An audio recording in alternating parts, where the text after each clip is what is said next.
The next thing that's missing, that this is more, I didn't use this as much, but a lot of people reached out to me on this. The micro SD card is gone on all Galaxy S21 models. And it's the first time in a long time. It's the first time since the Galaxy S6, I think.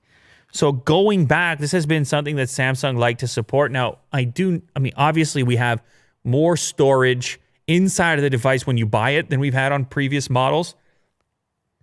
You have the choice between 128, 256, all the way up to 512.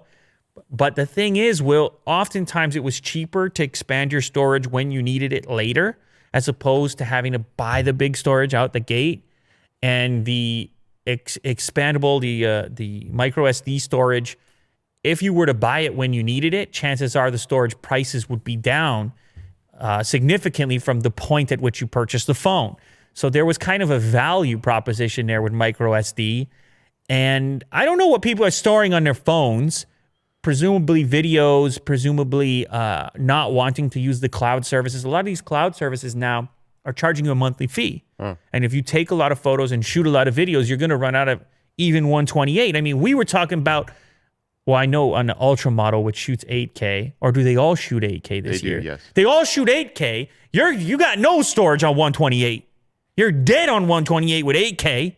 Yeah. So it's just something to keep in mind. You may want to boost your storage if that's a big thing for you. And unfortunately, micro SD is not going to be an option this time around.